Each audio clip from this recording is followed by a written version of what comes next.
आज से 47 साल पहले 25 जून 1975 में देश भर में आपातकाल लगाने की घोषणा की गई थी। ये आदेश देश की तत्कालीन प्रधानमंत्री इंदिरा गांधी की सिफारिश पर दिए गए थे, जिसने कई ऐतिहासिक घटनाओं को जन्म दिया।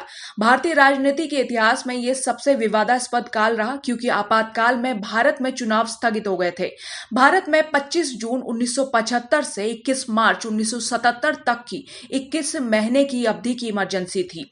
1975 में तत्कालीन प्रधानमंत्री इंदिरा गांधी के नेतृत्व वाली सरकार की सिफारिश पर तत्कालीन राष्ट्रपति फखरुद्दीन अली अहमद ने आपातकाल की घोषणा की थी।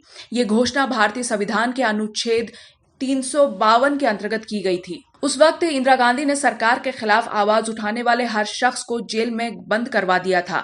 तमाम विपक्षी नेताओं को रातों रात गिरफ्तार करके जेलों में डाल दिया गया, जिनमें जेपी, अटल बिहारी वाजपेयी, मोरारजी देसाई और लाल कृष्ण आडवाणी जैसे नेता शामिल थे। संजय गांधी ने अपनी पार्टी के मुख्यमंत्री को उन लोगों की लिस्ट सौंप दी थी जो इमरजेंसी का विरोध कर रहे थे।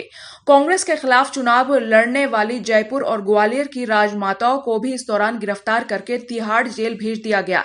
अखबारों और रेडियो में सिर्फ वही खबरें आती थी जिन्हें सरकार आम जनता तक जाने देना चाहती थी। इसके अलावा आम लोगों पर भी कई तरह की पाबंदियां लगाई गई थी।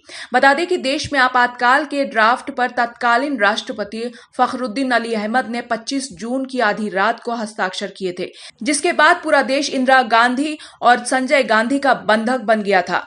वहीं 26 जून की सुबह 6 बजे इंदिरा गांधी ने कैबिनेट की आपात बैठक बुलाई, जिसमें गृह सचिव खुराना ने आपातकाल का घोषणा कैबिनेट को सुनाया था। दरअसल 1971 के लोकसभा चुनाव में रायबरेली सीट से इंदिरा गांधी के खिलाफ समाजवादी नेता राज नारायण ने चुनाव लड़ा था।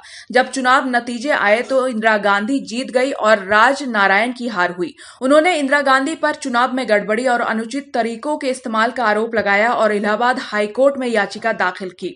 लंबी सुनवाई के बाद आखिरकार 12 जून 1975 को इलाहाबाद हाईकोर्ट के जज जस्टिस जगमोहन लाल सिन्हा ने 258 पेज के फैसले में इंदिरा गांधी को दोषी ठहरा दिया।